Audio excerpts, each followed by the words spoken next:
Would you like to reach our film and TV review podcast audience? Do you have a product or service of interest to film and TV home consumers or followers of the entertainment industry? Have a film or show production to publicize? For affordable price plans for all budgets, get in touch and find out about our introductory advertising options. Reach our audience of film and TV viewers and visit our site contact page at filmandtvreview.com, or you can email us at business@filmandtvreview.com. Reach out today.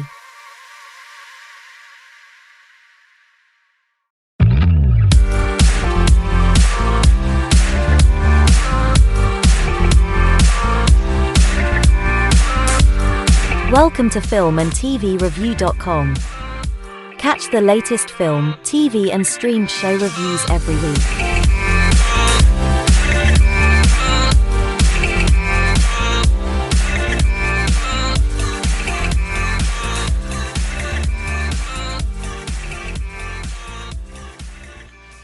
The views and opinions expressed by the authors and those providing comments are theirs alone. They do not reflect the views, opinions or position of filmandtvreview.com or their respective parent companies or affiliates.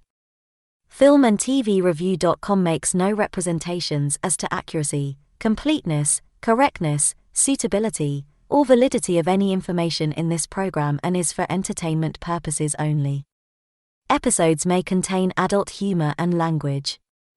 For full terms and conditions, see filmandtvreview.com.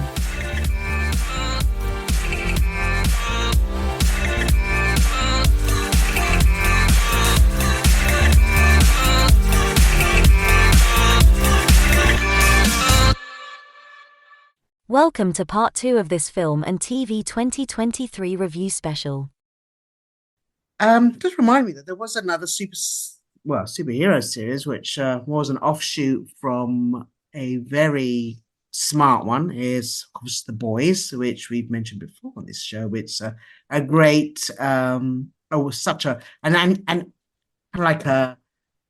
an anecdote to all the superhero shenanigans that have been going on as of late. The Boys, I think, is on Prime, but this year did come a spin-off series, which was Gen V, again set in the high school, or rather, kind of like the beginning student phase of those who do eventually graduate to working superheroes for a company in that universe.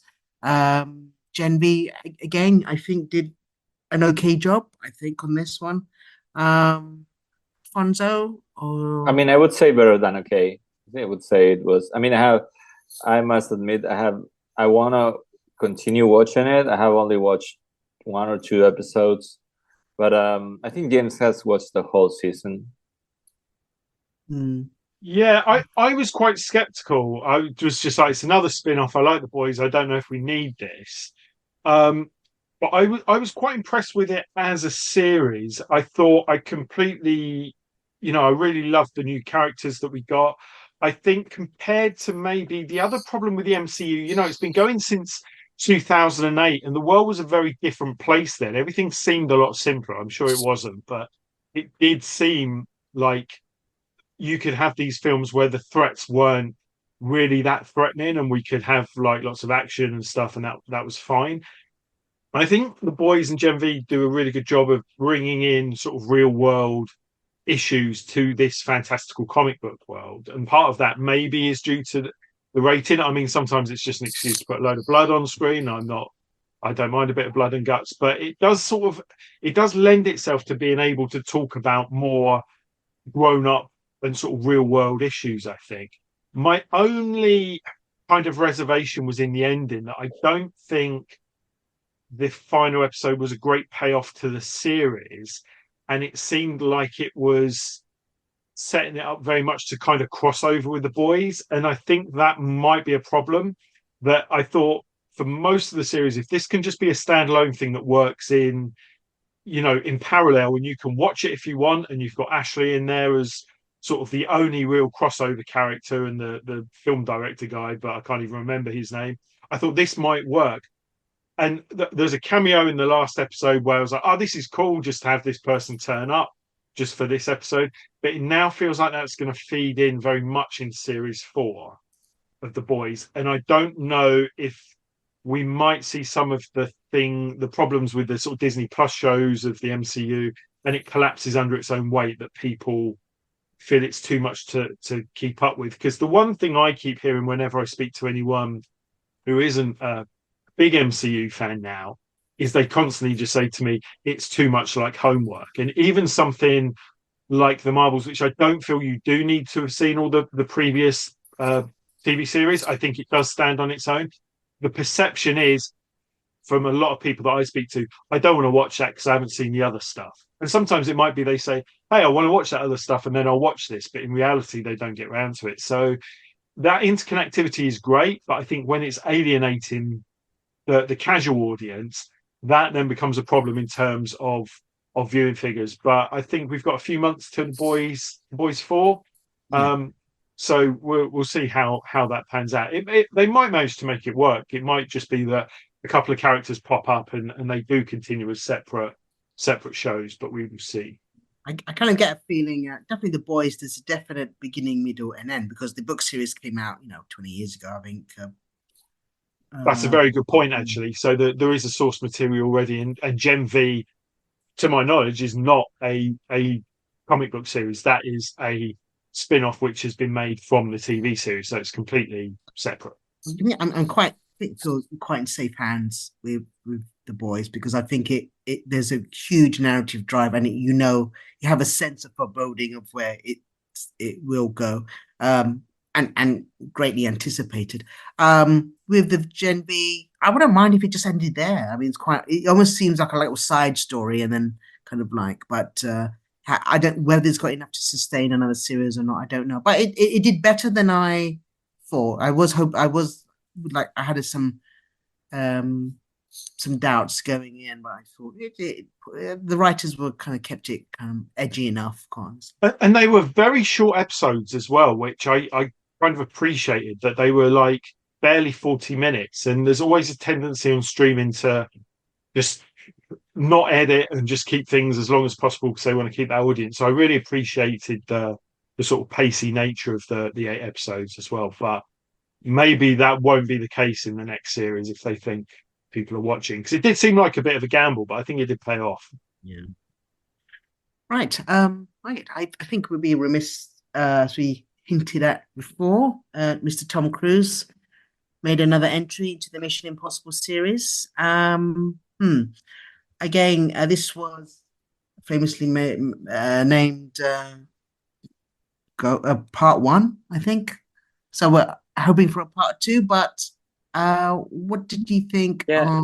It's just Tom Cruise against AI, basically. Yeah, let's start with the title, because I think it's going to be remembered as the first movie in history to be called Part 1 without a Part 2.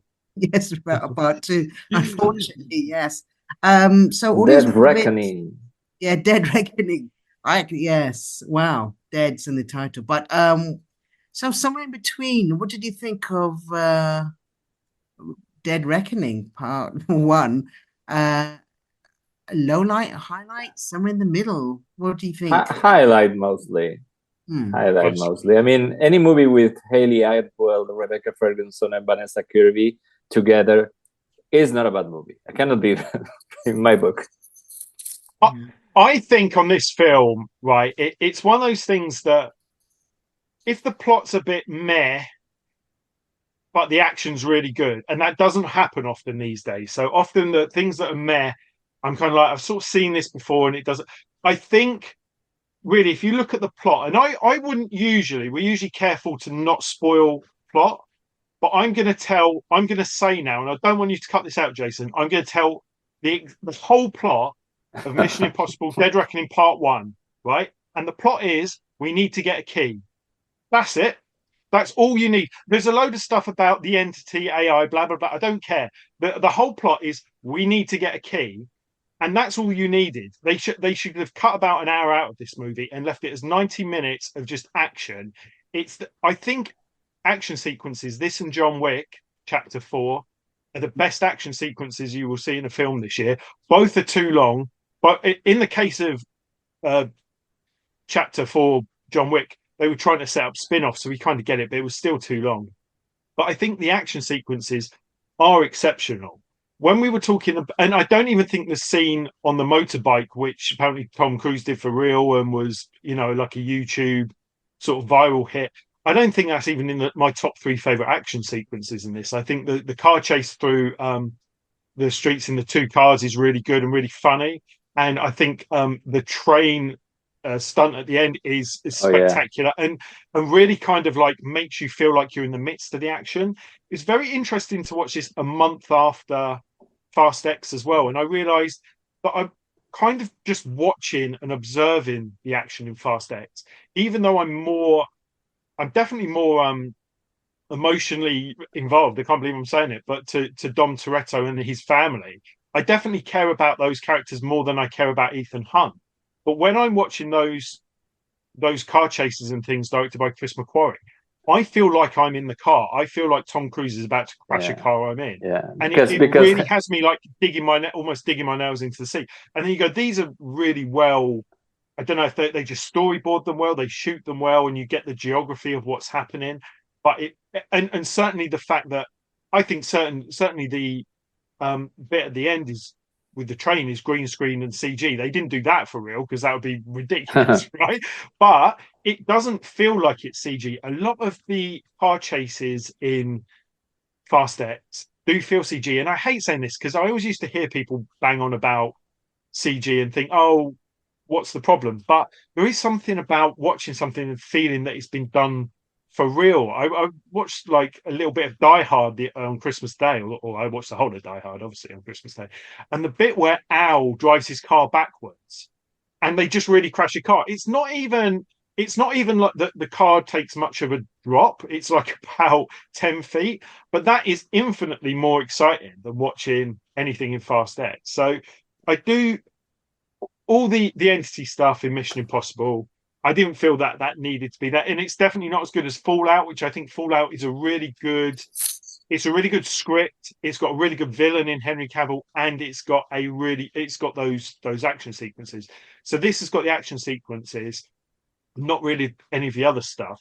The other connection with this and Fast X from this year is they're both in the top 10 highest grossing films of the year, but the budgets were so high that apparently they made losses, and I think both were shot at the height of COVID, so there was a lot of heightened production values through that. But there is a curious point of these kind of films aren't made for the love, they are made to make money. And if you're actually making a loss, I mean, Mission Impossible Final Reckoning, as I assume it will be called, I think is already shot, so they probably will see that. What's going to happen with Fast 11 or whatever they want to call it, Last and Furious, right? They're going to have to kind of come up with a way of finishing that story and keeping the budget down to get the money back, or maybe sort of. And actually, with Fast X, I know I'm talking about 2 films at the same time here now, so I apologise, but I did feel we glossed over Fast X. I did feel with it's a huge cast. It's almost too big, the cast of Fast X, and I did find myself going, didn't I just come back to these because the Paul Walker ones were okay? Like, he was the heart of the film. And so I think with 8, we all went back to see that because that was the first one after. But now after 9 and this one, I don't know if I'm really care to see 11, but who knows? I think they go through exactly the same stairs in both car chases in Italy, in Rome, yeah. In Rome, yeah. And I think the main difference is that with Mission Impossible, you have the character of Hallie Atwell that doesn't know very well how to do the spy thing. She doesn't know very well how to drive, and that kind of danger that she puts Tom Cruise in makes it feel very much real. With this little car trying to get to the stairs, compared with the big ball that is like following and trying to crash the characters in Fast X. It's very different, because in Fast X you're feeling like it's a video game almost, like it's one of these car chases that everything feels heightened, while Mission Impossible tries to go the opposite route. They try to make it like clumsy. So the clumsiness of Haley Atwell trying to drive that car, and Tom Cruise being frightened by what she cannot do, it's what makes it real for me. It's I mean, maybe the sound design also, but I appreciate how the Haley Atwell character grounds the movie. What you were saying, it's also true. The AI part makes it more fantastical. Well, Mission Impossible is in itself kind of heightened, but it's not so, let's say, one of these. I mean, the Fast X franchise just has done so many stunts that are out there in space, basically, literally out there in many ways. But I think both will return. It will be fine. Maybe this didn't work so much, but these movies recoup eventually. I think they're both long running franchises. They've actually made more profit than us overall. So I think they're worth I think studios probably would say it's worth a gamble. They'll probably see this as the dip, but they know maybe they'll not so much course correct, but rather they know maybe keep budgets lower down in future. They make their money. It's just I think because budgets were just getting out of control. So maybe a lesson to be learned there. For the record, not all of us enjoyed that movie. Which No, one? I actually agree. No, Richard, I agree. I found it. It was okay. It was the action That's coming from a fan, no? A fan of the franchise. Well, there has been some very good entries in this, and unmistakably Fallout and so forth, as mentioned before. But I did feel this is like and I think because of they were expecting a bit bigger numbers, but I think there is a bit of fatigue. As in, we've been here before. I know it's done well. We know the ropes, and I know with the addition of Atwell, it's to bring in that sense of unfamiliarity and danger, but it still feels so safe. Strangely enough, even though there's world stunts, you kind of know he will put it off. You know that it's almost by the numbers, and that's probably why it's not resonating. It's almost a victim of its own success that it won't resonate with audiences. It's not really because of that, but it's actually Ellie Atwell. I got nothing against her, but the introduction of his character for me was completely stupid, and because I mean, I don't want to be the romantic guy here, but the whole point of the last two movies was actually to introduce an alter ego, a female alter ego to Tom Cruise character. And the ending of a previous movie was obviously aiming at a relationship with Rebecca Ferguson character. And apparently Ethan Hunt needs another girlfriend. So I know it sounds very childish of me, but I think it's a very stupid choice to replace Rebecca Ferguson character, because that's how it felt, to be honest, to replace her. She was, and not because she was the love story, but because she was, for me, the breakout character of episode 5 and 6. She was amazing in every single scene. So her death was so stupid. Sorry, spoiler alert. I wasn't seen it, but I think it was 6 months ago. And yeah, that was so dumb. And by the way, also the second thing that's really, really pissed me off is the fact that who said that? Is it Alfred Hitchcock who said actually that to have a great movie, you need a great villain? And I think that in all the Mission Impossible movies, let's forget about Mission Impossible 2, obviously. All Mission Impossible movies so far, this is the weakest villains that we ever had. This AI stuff was honestly something like actually you have seen 1,000 times on screen. And even also the character played by this great actor, unfortunately, but this character played the Latino guy from Ozark. I already forgot his name, unfortunately, but he played in Ozark. Morales. He was an amazing actor in Ozark. He has such a potential, but his character in this movie was terrible. The fact that actually they had to find something in the back, in the the backstory of Ethan Hunt, like something that we never seen before, by the way. Some woman that actually killed, etc. I don't know, was it necessary? I mean, couldn't you just use a character that we have seen in the last 6 movies? Did you need to actually to go even? I don't get it. And honestly, this personal vendetta that he had against this guy, since we didn't know the woman in the first place that he killed, why would we care? I mean, that was so strange. I think James was right. I think it was just an action movie, because the action scenes are amazing, it's true. If it was just an action movie about finding a key to open some kind of door or AI robot, whatever, under the sea, that would have been better. Yeah. And on a funny note, I will end saying that actually I'm scared actually that the last Mission Impossible, the final one, will be some kind of crossover between Mission Impossible and The Abyss. So.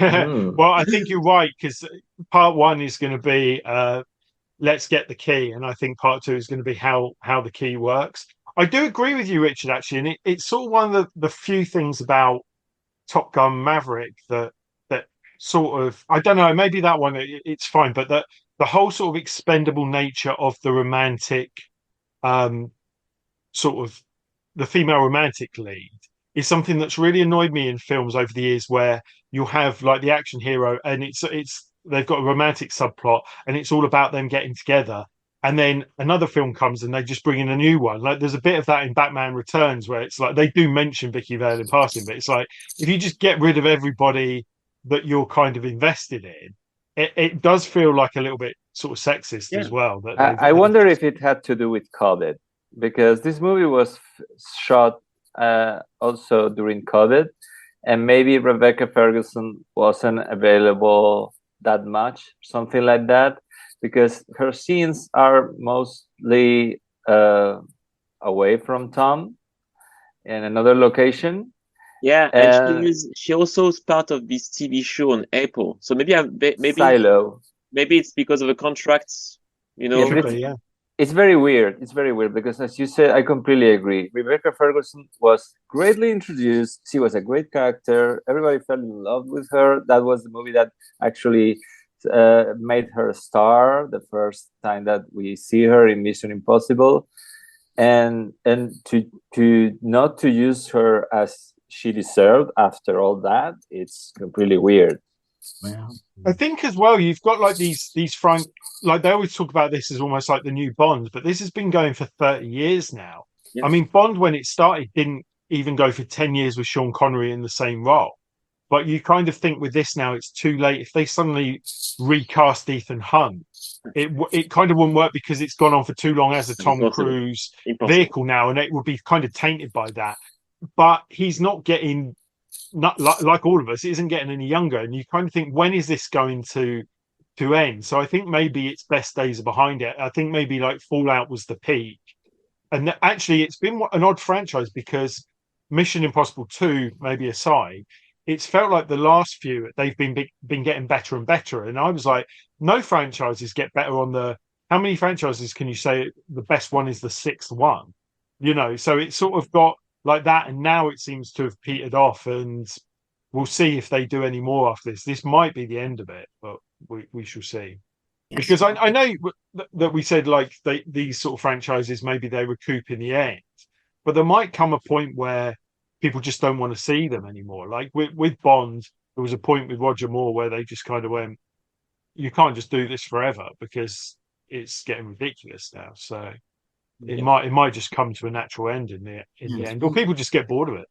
Yeah, well, we'll see. Yes, I think it did actually have a, was based on a TV series, but again with quite a few leads, and most likely in the start of the first one, where it was more of a group ensemble, and it kind of like does help that he has a group, but as in actually a point man or a lead, yes, it if it lives and dies with Tom Cruise, then I can see there's a kind of shelf life to this franchise. About Rebecca Ferguson, though, I suspect she will be back for the final episode. I kind of can wipe away those tears. I have a suspicion she's going to make a surprise ending, and I think it's inbuilt in the plot. I think it was mentioned, so I wouldn't. I would agree. The best thing in that franchise, but we'll all be forgiven then, Richard, if it comes back and And Vanessa Kirby whips her face mask off, and she's Rebecca Ferguson underneath. It's a Oh, it's spoilers. wishful thinking. Is that the word? But I agree with Jason. There's possibility that it was all part of a plot or whatever, but I don't know. We'll see. We'll see. Right. Well, from a talking about big budgets rather, not big plots. Our next, more of a late entry in the year was a big, huge, and very well hyped TV series on. Well, no, it was a film actually on Netflix, which just came out very recently, and that was Rebel Moon. This was Zack Snyder's Okay. Magnus opus, rather. Well, that's Originally did start off as a failed plot that he wanted to push to the Star Wars or Lucasfilm, and they said no. And so he did his own IP and franchise. Netflix had faith in, so gave him a huge budget. It's a huge. It's touted as the new Star Wars. Yeah. Richard, you saw this. I saw Yeah. this. What did you think? Is this the new Star Wars? Highlight No. or low light of But 2020? that's the answer. The answer is no. No, next film, please. No, I mean that's obviously no. Is it I better mean, than Moonfall? yeah, that's better than I was Moonfall, thinking yeah. about that earlier. I need That's to go better and than see Moonfall, yeah. Moonfall still. No, I mean, Well, another problem. This movie, another problem. Where it starts to. I mean,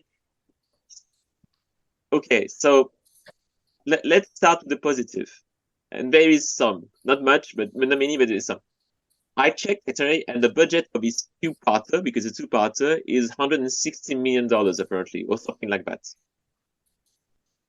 If half of this budget went for the first part, I would say that visually it's a beautiful movie.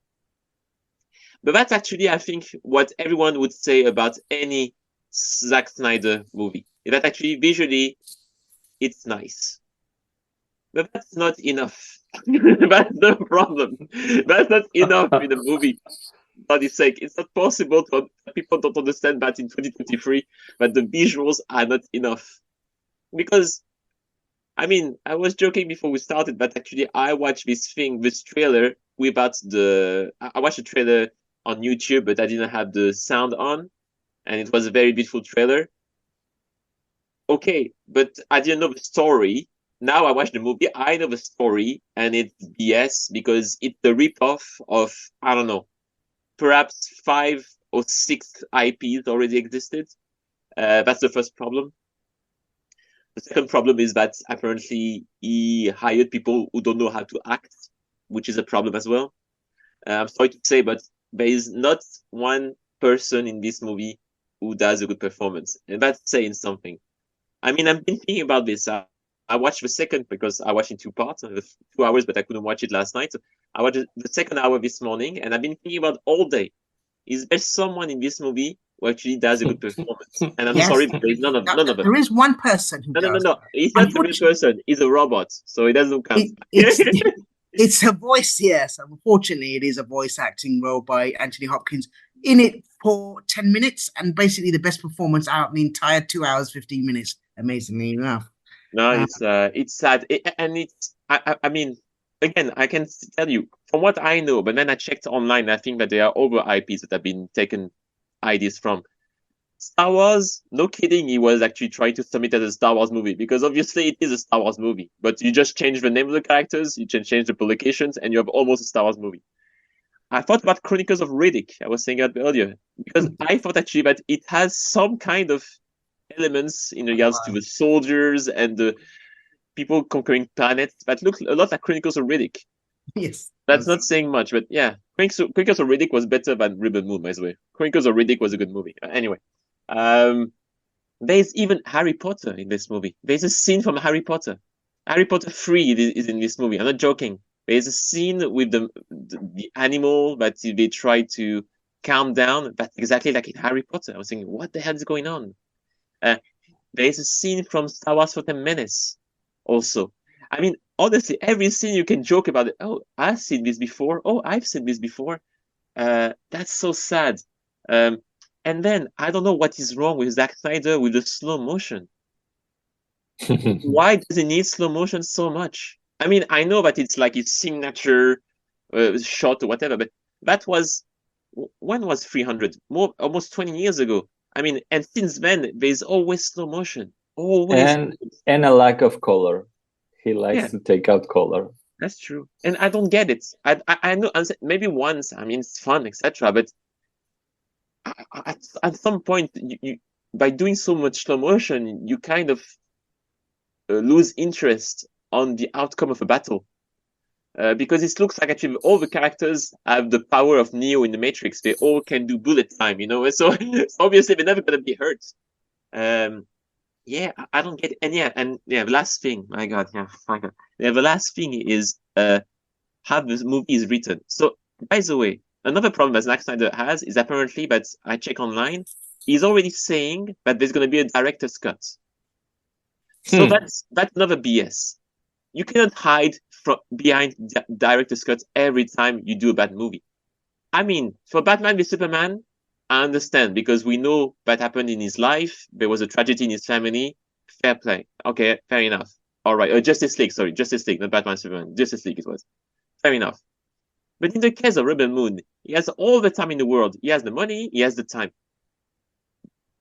But saying that actually that there's a director's cut a week after the release is kind of admitting that actually he did a terrible job. And when you watch it, yes, he did a terrible job because the writing is awful. The writing is one of the worst of the year because all the characters that you are introduced in this movie, you know nothing about them. But apparently at the last second, they are all standing on the platform like you want to root for them and say, okay, these are my heroes. But I don't know nothing about these guys. So why would I care? And I'm trying, and I'm gonna end my rant about this, and you tell me if I'm wrong, Jason. But the story of this movie is that this girl who was a big deal in the Empire, let's go into the Empire, was on this planet, kind of trying to restart a new life. One day there are Imperial soldiers arriving. They try to rape someone. She defends this woman. Fortunately, she kills all these soldiers, and it could end there. It could her exploit whatever she's done for this woman is good, fair enough. But why the next morning suddenly she says, "We're gonna fight." We're gonna fight what? For some reason, 24 hours before, she was ready to move in the mountains and live by herself. And in 24 hours, just because she saw Imperial soldiers attacking a woman, she decides to start a rebellion on the scale of the whole galaxy against the Empire. I don't get it. And because I was thinking, did I miss an episode? And I'm pretty sure I missed an episode, and we're going to see that in the fucking director's cut. But yeah, I don't get it. It struck me. I mean, it's as you say, the premise is he's trying to hire some mercenaries to defend this little farmland, which he calls home now. And it is the tipping point of a rebellion. It's like they do the beginning part of the conversation. Let's try and convince these people to join the rebellion. They cut out all the necessary negotiations in the middle and go straight to the last sentence, as in, I'll join. Everything else is missing. It is so strange that every single character gets about 10 minutes of a beginning, middle, and end, and then you're on to the next one. It feels like a really badly written and no justice to point and click games of maybe, the 1980s.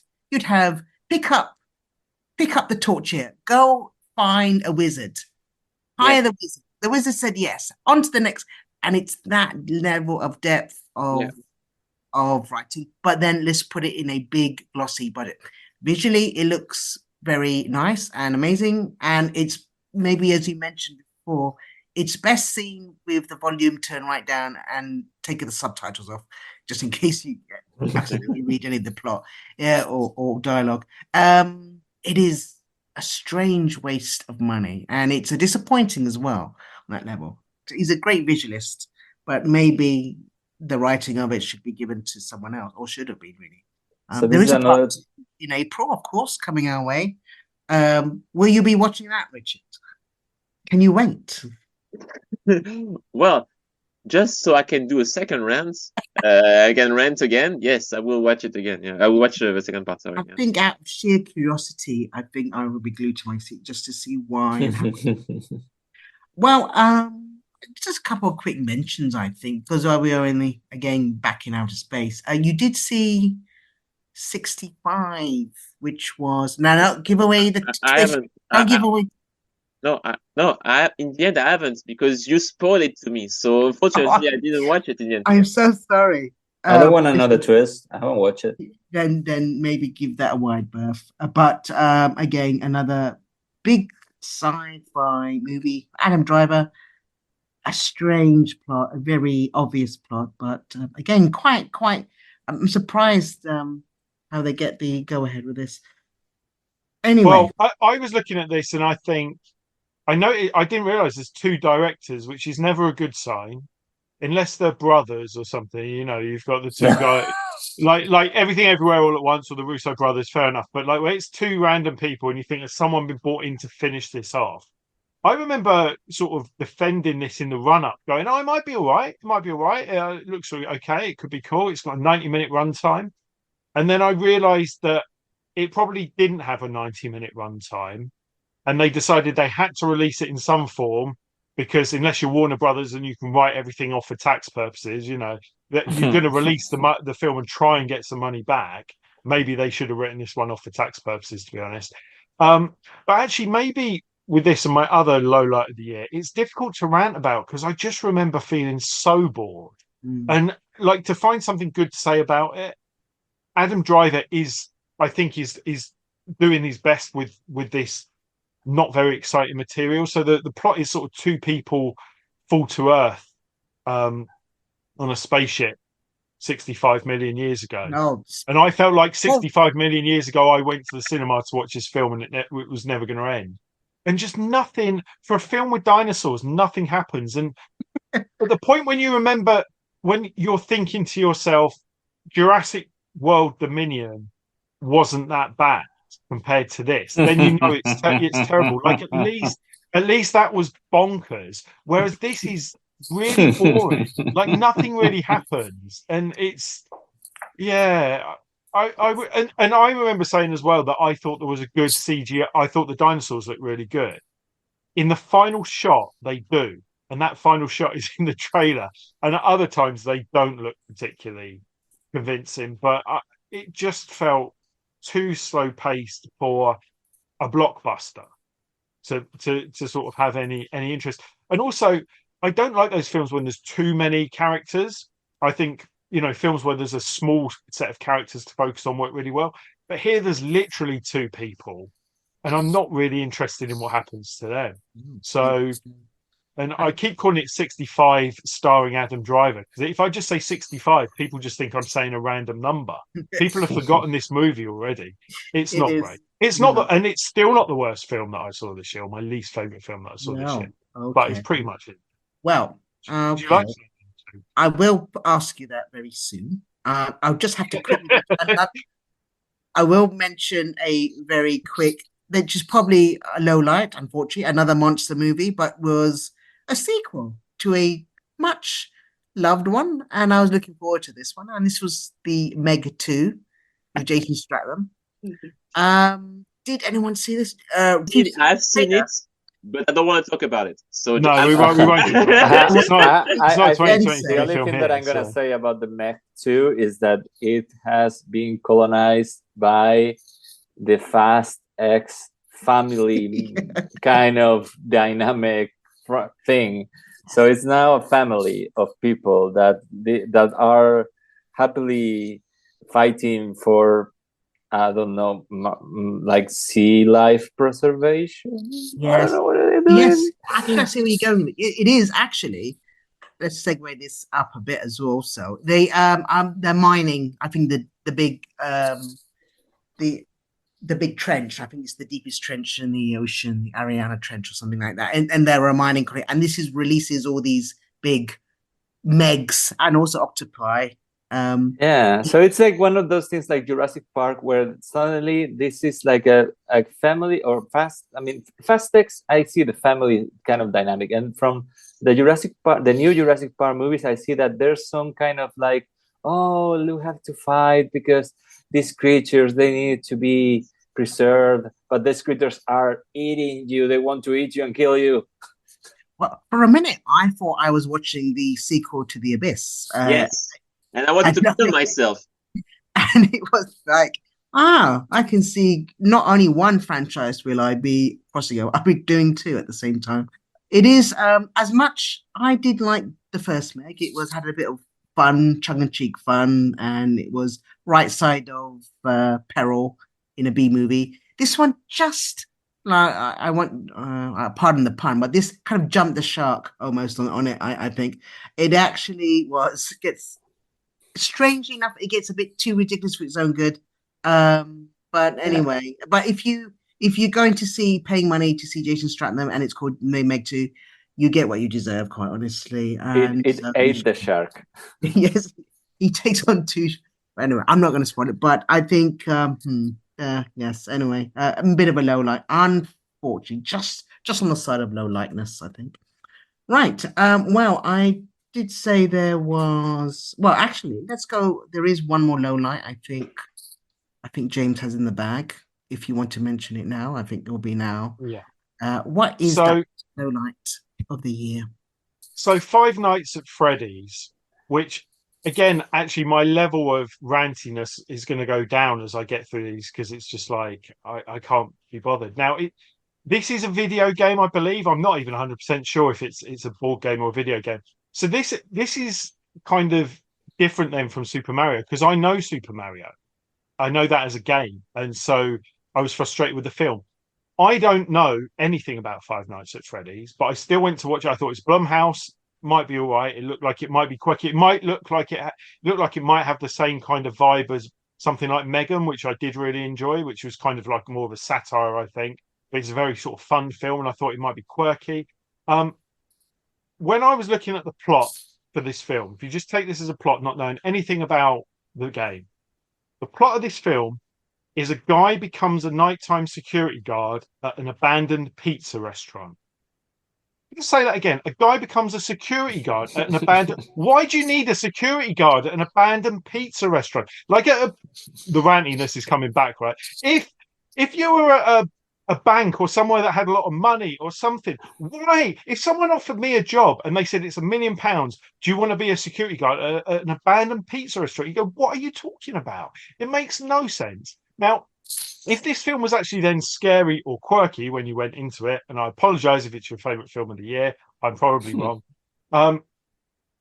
Like it's got a PG-13 certificate, so it's one of these films where they want it to be a horror film, but they also want kids to come to it. So immediately it's compromised. The actor from The Hunger Games, again, is trying to do a really good job with this terrible script that doesn't make any sense. And it isn't quirky. It isn't scary. And to be honest, the fact that I had to look up the plot just tells me that I wasn't really paying attention to it. It's also the worst behaved audience I've sat with post-COVID. And there was a point where I wanted to tell people to shut up. And then I realized I really don't care. I don't want to get a fist in the face for this terrible film. And I should have just gone at that point. But I thought I'm just going to sort of sit here, and I probably thought about other stuff. It was very dull. I know people that were fans after I come out and said that was horrible. People that were fans going, I'm really looking forward to that. And I felt really mean-spirited. But I've got to say the reaction I think I've seen from people that have gone to see it have gone, yeah, that doesn't really work on any level. It's in the top 20 highest grossing movies of the year. So expect Five Nights at Freddy's 2 to come in 2025. Yeah. I don't think I'm going to be going to watch it unless they give it an R rating and revive it, because it just was not. It sort of was nothing. It just had nothing of interest to me. It was a money play, like capitalizing on the gamers of the generation that had enjoyed the game, and it works for that. It was very profitable. Yeah, and if people enjoyed it, good for them. And maybe I'm missing something because I don't know the game. If you enjoy the game and you enjoyed the film, fair play. But I can say unlike Mario, where I kind of wanted something from it that it wasn't, and I do think that's not a great movie. I know it's all subjective and stuff, but with this, I felt this does not work. If you're not a fan of this, it doesn't work on any level. You know, sometimes people say, "Oh, I wanted it to be true to the source material," and the decisions are to make it a better film and to make it cross from one medium to another, because not everything can only work in across all different mediums. You know, books, films, TV, comics, video games. But in the case of this, I just thought, no. Fair enough then. Right. Well, I did mention there were three big monster features that we did mention, a bit lowlights, highlights here and there. Well, two lowlights actually, but this one is definitely a highlight and definitely of the year, and came just this month actually, December, and that was Godzilla -1 by Toho Studios. Again, huge word of mouth came across about this one. Did we need another Godzilla movie? Probably, I wouldn't say no. Well, we're fine. But this one went back and rewrote the books on this, because this, I would almost say, a counterpoint to Oppenheimer. Strangely enough, this is a huge World War II, well, post World War II, almost story setting, and almost a remake of the original Godzilla 1956 film that started it. James, you saw this. I think you're in agreement. I think definitely a highlight of the year, this one. Oh, definitely. And I've seen in the Oscar shortlist that this is in the running for the sort of effects Oscar, which I think in a year when we've seen some really, I mean, the last couple of years really, some really shoddy effects work, which is often to do with studios kind of changing their mind last minute and things being rushed and trying to undercut effects artists. This one's got some really good effects, cost under 15 million to do. Really involving human story. And like I said before, I was really taken by how the film isn't afraid to make the quiet human moments very quiet and intimate, and then go fully bombastic with the action. And also the consequences of the action, what you see after the Godzilla attacks each time, you really feel the human impact on the people and the city, and the devastation it's caused really kind of hits home, like the tragedy of it. I did say, so I was very tired when I saw this originally, and I shouldn't have gone to watch it, but even though I was tired, I really enjoyed it, and I went back to watch it again, and I loved it even more. I think when we reviewed it, I sort of said, "Oh, you know, the main character in it is a pilot back from World War War II, sorry," and I mentioned his girlfriend. Obviously, when I watched it again, it's like it's not his girlfriend. The sort of love interest, for want of a better word, it's one of those films where it manages to be about family without saying it every 5 minutes, not looking at any Vin Diesel franchises, but it kind of completely manages to be about, you know, there's this female character who has taken a child sort of in, even though she hasn't got anywhere to go, so that's not the right phrase, but she's looking after this child because this child has been orphaned during the World War II attacks, and he then sort of takes in this woman and her not daughter and looks after them. And actually, there isn't really anything that says that they are or aren't a couple. That's not important, you know. It's kind of, but there's still a togetherness about those three characters that kind of gives you the element of really caring. And yeah, like you said, nobody thought we needed this particularly. And I was really surprised that it's one of the best films I've seen this year. It looks amazing on a big screen. It really has that spectacle level, and I think some of the maybe fatigue with big IP franchises is we've seen a lot of this stuff now, whereas years ago, I'm very old, right? So I remember things like Jurassic Park. It was the first time we'd see dinosaurs on the big screen, and Independence Day, they were blowing up the White House, and that spectacle was enough to almost carry the movie, even if it wasn't a great movie in the case of something like Independence Day. But this, you've got a really good story and really good visuals that demand to be seen. I mean, it'll be great if you can see it on a home screen, because I know it's not easy to find showings of. I think the showings have been slightly extended in the UK because the reception has been quite good to it. But I think, Richard, you said there was only a few showings and then it's disappeared. So if you can watch it on home screen, you'll love it. But it's really great to watch it on a massive screen as well. Apparently, And there it was will be one of the highlights of the year. apparently that yeah, definitely. Apparently there will be re-released in the black and white version. Strangely enough, so Yeah. then they extending some more Showtime runs. It is again. I think the special effects were not even why it just made it as one of the best films of the year. It was for a monster movie. Strangely enough, it is because it's when you're actually concentrating on the human tragedy and loss, and actually it's talking about bigger themes as the original ones were, original movie was. But it is a stunning piece of. There's something about the framing as well, because there was a trailer before it. I wasn't going to mention this, but there's a trailer for Godzilla, Kong, New Empire or something, that one that's coming out, which is a sequel to Godzilla Kong. And we don't know what this is going to be like, but there's a scene in that where Godzilla and Kong are chasing each other in the trailer. And the framing, you don't really know how big these characters are because there's nothing else in the frame. Whereas here, that you always see Godzilla and something human to give it that sense of scale. And that attention to detail and how you're going to use your effects, I think really helps, because it is like you're watching this slow human drama, and then Godzilla will turn up not even that often, maybe every 20 minutes, 25 minutes.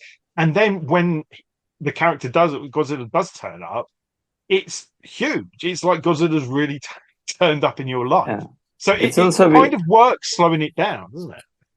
It's also because, I mean, Godzilla -1 is for an adult audience much more than the Godzillas that Hollywood sells, that are for essentially teenagers that like to see these battles, like Godzilla versus Kong, and that's where you lose the perspective, because it's like these two main monsters and the monster universe and everything's monster.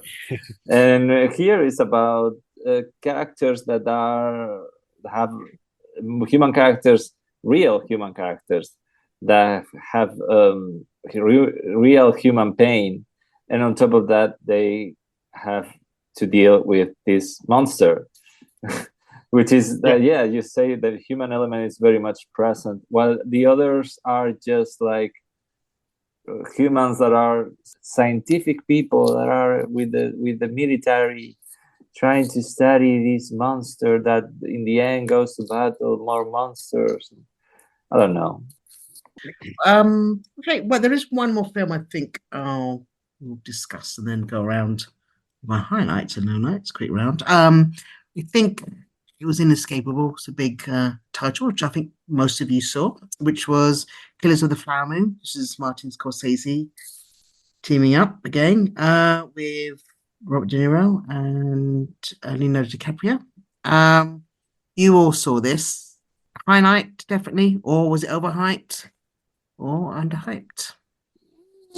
I don't know. I don't know where to put him, to be honest. Highlight, and I overhyped it myself and was a little bit underwhelmed, but not too much. I mean, it was a good film. I just was missing a little bit of the perspective of the Indians. I just saw them as this very innocent people that were taken advantage of, and I would have preferred a movie more centered on the point of view of the native people. Yeah, that's true.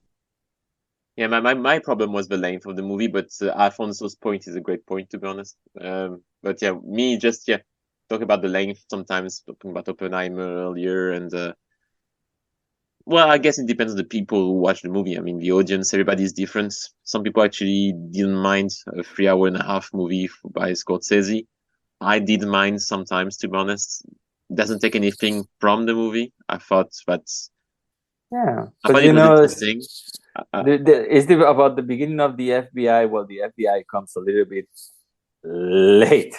Yeah, very late, actually. Well, yeah, this is the thing, isn't it? So the book, that is what it's based on, but the film has sort of taken although that started as the source material, it's kind of moved away from being about that to being more about murders. I mean, I really like this film, and I didn't expect it to be like in my top 10 of the year, but it is. And I actually went to see it twice, and I can't believe that I went to see a film that's 3 hours and 20 minutes twice. And I'm not like a big, like the biggest Scorsese fan. I really like Wolf of Wall Street.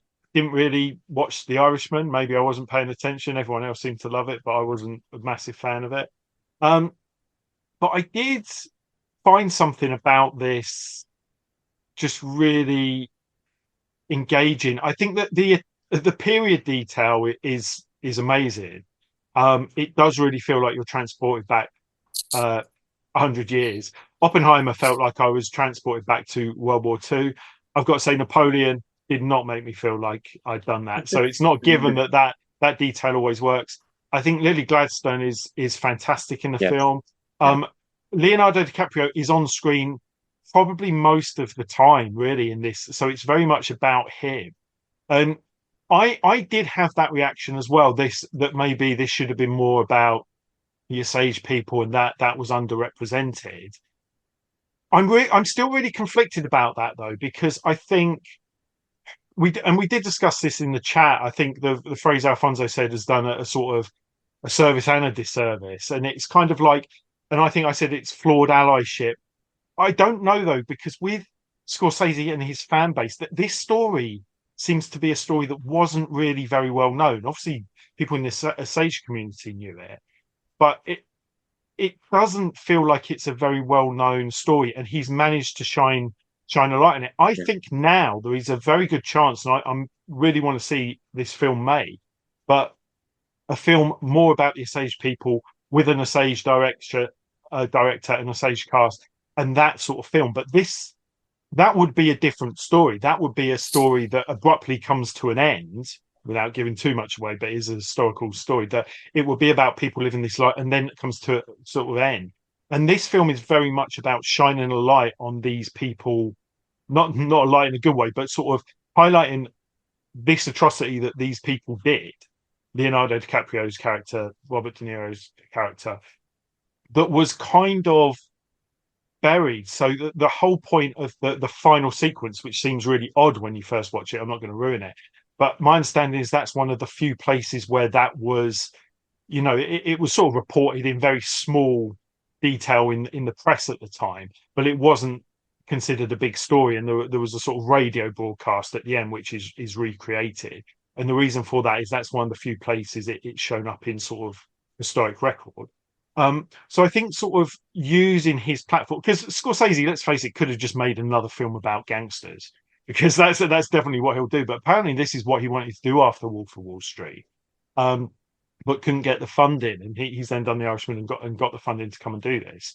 But I think that's, and like I said before, I think it's okay to have films that are, I think because we've lived through an era of superhero films and things like that, and a lot of films are about the hero's journey and stuff, and that's fine. And people see cinema as very aspirational, but it's okay to have films that are about unlikable characters. And I think this plays out like a sort of like a Shakespearean tragedy almost, that the crimes and the things that are perpetrated also come back on the person who's perpetrated them. Like Leonardo DiCaprio's character, 20 minutes into this film, has everything. He has everything: money, a beautiful wife, family, and it isn't enough.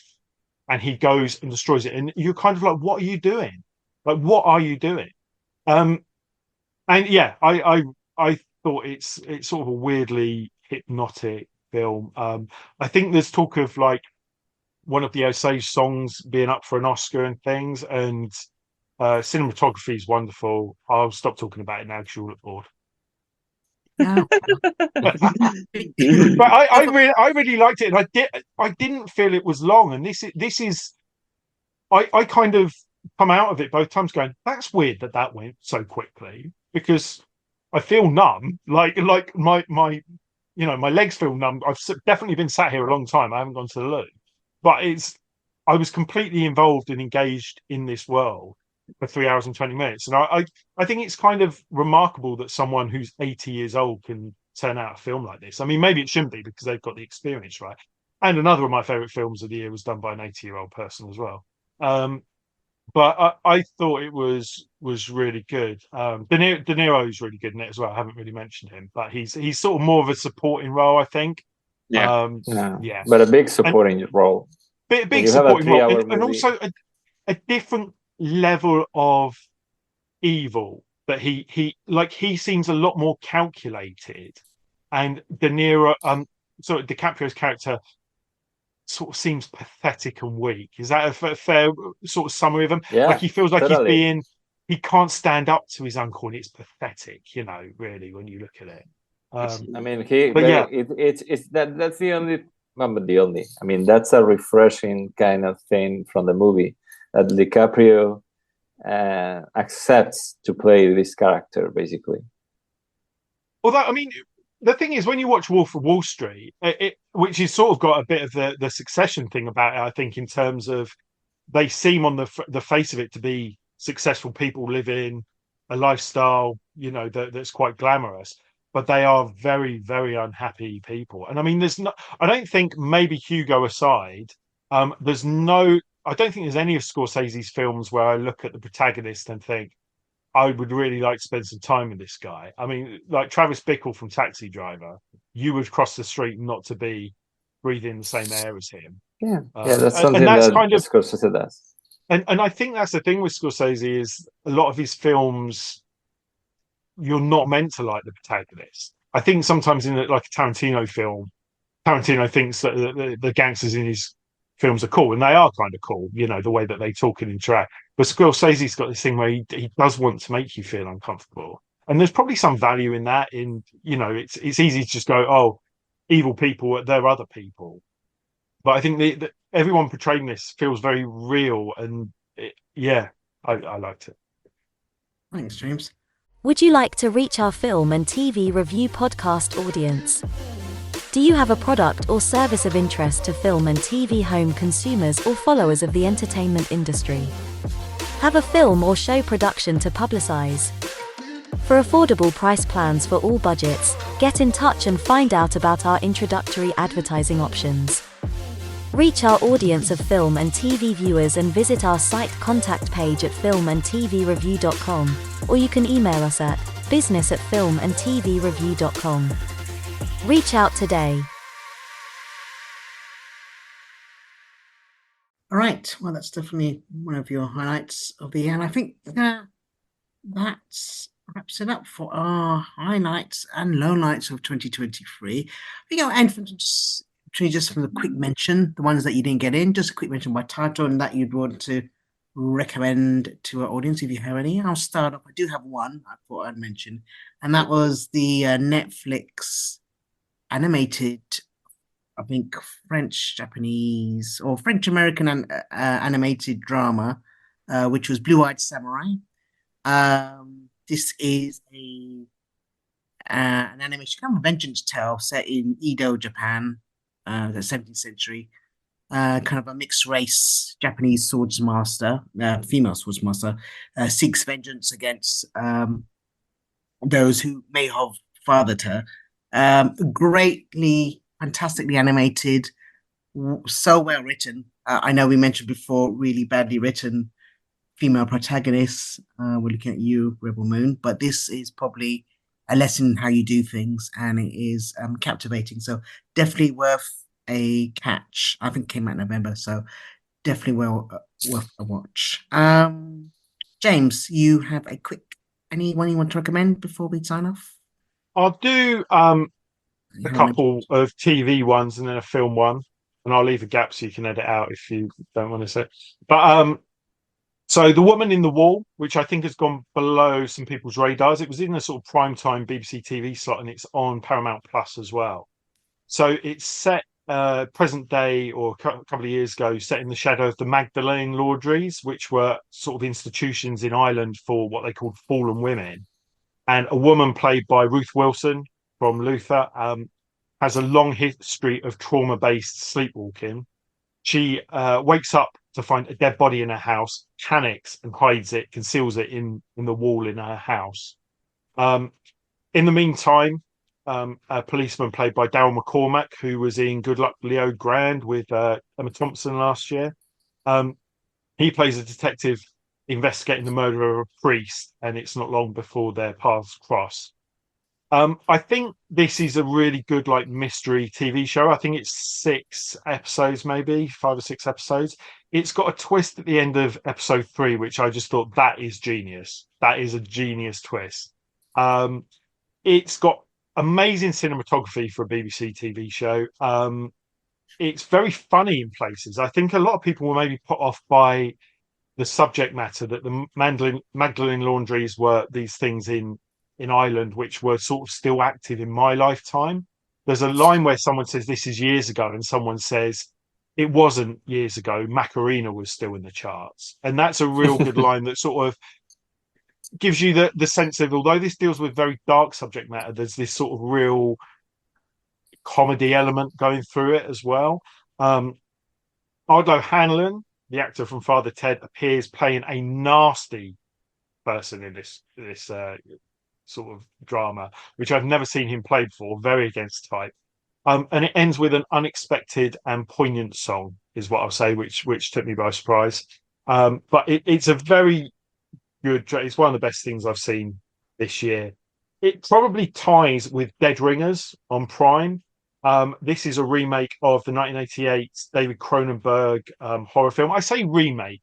The thing with a remake is, particularly if you're remaking someone who's an auteur, you can't out Cronenberg, David Cronenberg. So you've got to kind of just do your own thing. And this is done much more from a realistic, for want of a better word, perspective. So Rachel Weisz stars as both Beverly and Elliot, the Mantle twins, twin gynecologists, who are planning to establish their own independent birthing centre. And they persuade a rich philanthropist played by Jennifer L to fund their centre. Elliot in particular is a complete sociopath.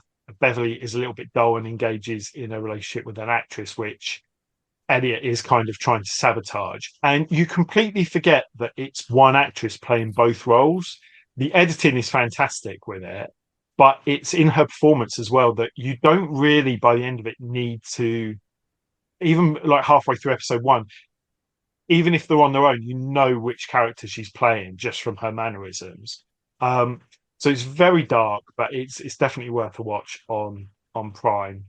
And then my favourite film of the year, nobody's going to watch this, but it is my favourite film of the year, and it's the other 80-year-old director. So EO, which is a Polish road movie by Jerzy Skelamowski, and it was released over here in February. It tells a story of EO, a donkey from a circus, who's in a double act with this girl, and he's got a special bond with her. The circus is then closed down, and he embarks on a journey where he's moving around from place to place, and the different things that life throws at him in different situations. So it's I think I really love this because I often watch films and I go, I've seen that before. I've seen that style of storytelling before. And this just didn't really remind me of anything else I'd seen before. It's a very unusual way of storytelling, and the director said that he was looking to try and do that. So EO's path crosses with humans, and then you get a little subplot of those humans, and then it goes on to something else. And I think it just kind of it's got wonderful cinematography and stuff. It's really trippy in places. But I think it kind of sort of says that life is half chance. A lot of the things that happen to us in life are chance. There's a lot of opportunity we make to ourselves. But and I've heard people say they think this is a really depressing movie. I think it's a really uplifting movie because it's sort of about innocence, really. And that's not to say that there's not darkness in it. It goes into some of the territories of Guardians of the Galaxy Volume 3, is all I shall say. But I really like that. It's called EO, and it's probably on BFI Player. Thanks, James. Alfonso, you have some quick mentions? I just wanted to, quickly mention, for example, Missing, which was the sequel to Searching, and I think it is a superior movie, and I think it's has good twists and turns, and I like the resolution. So if you like a mystery with someone that it's missing, and a girl that is trying to locate that person through in her room with the screens and everything, searching it, it's a good. I recommend that one. Also, Leave the World Behind, which is recent, with Julia Roberts and Ethan Hawke and Mahershala Ali. I think that was the best Shyamalan Shyamalan movie of the year. Better than Knock on the Cabin, at the Cabin, which was not. I mean, I didn't like it that much, but Leave the World Behind has that kind of suspense of you don't know what's going on, you know which characters you can trust, and it held my attention all the way through, and I think it had a good resolution as well. Agreed. And in on the TV side, I would recommend The Fall of the House of Usher, which was this miniseries on Netflix around Halloween, and I thought it looked really nice on screen. It had very good production values. It was based on many Allan Poe's tales, adapting them to the today world with the Sackler family and the Oxycontin kind of thing. Drawn in, it's about that family and the curse that they have, and well, it's if you like that kind of a little bit of horror, a little bit of suspense, and a good story and a mini series, I would recommend that as well. Thanks. Okay, thanks, Alfonso. And Richard, your highlights or special mentions for 2024? I'm thinking of something I mentioned, Dungeons and Dragons. Surprisingly, I know, because this franchise we all thought was dead, at least on the big screen. I was the first one to believe it was, and that was a nice surprise. I think it was back in February or March it was released. Yeah, honestly, yeah. It was good entertainment. And what I mean is that I think a couple of big studios should learn from this movie, because it showed what people want, literally, I think, which is just a fun ride with funny characters. And if you want to do a blockbuster, that's what you want, I think. And that's what we got. I think the whole cast, at least the main characters, yeah, was funny but also likable. Even Michelle Rodriguez, who was known more until then for badass girls in the Fast and Furious franchise, but also other movies, Resident Evil franchise, etc. So kind of actually, although she is a strong character, she is showing a different side of personality in this movie, and I thought it was really nice. I almost cried at the end of the movie, surprisingly, and because it was so well done, and because I really cared about the characters, I really was involved in their fate. So yeah, I recommend the Dungeons and Dragons. Very different from the Jeremy Irons one. Yeah, and I thought about something else I wanted to mention before the end. God damn it. As a lowlight, but I know we mentioned a lot of lowlights, but just something that we forgot to mention, and that's actually not surprising, because everybody forgets about the Star Wars movies and TV shows. So this year we had Ahsoka, which was a very bad TV show, but has a lot of potential when it was announced a few years ago. And it was another huge disappointment. And the future of Star Wars in 2024 and 2025, etc., is definitely in trouble, in danger. And actually, I hope that it will remain buried, and that we will never see any Star Wars thing on Disney Plus ever again. So that's Merry my- Christmas. Merry Christmas, everyone. Yeah. Well, thank you for that. Yes, a bit of a complete blind spot on that. Was Oh no, sorry. Yeah. Oh. But I'm not going to talk much because I think James didn't see it yet, or I don't know how it is. But No, it's fine. the boy in the heron from by Hayao Miyazaki was a masterpiece, and I hope he's gonna get an Oscar. All right, thanks. Thanks for that. Okay, Boy and the Heron. That is one of the late highlights there. But thanks everyone. Yeah, I think we've covered a lot of the lowlights and highlights of 2023. Hope you enjoyed it at home, and we'll see you in 2024. But thank you for joining me, and we'll see you next time.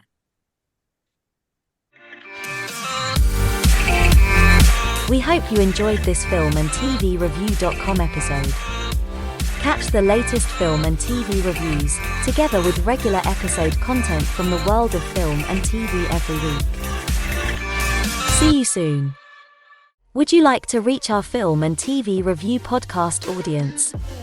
Do you have a product or service of interest to film and TV home consumers or followers of the entertainment industry? Have a film or show production to publicize? For affordable price plans for all budgets, get in touch and find out about our introductory advertising options. Reach our audience of film and TV viewers and visit our site contact page at filmandtvreview.com, or you can email us at business@filmandtvreview.com. Reach out today.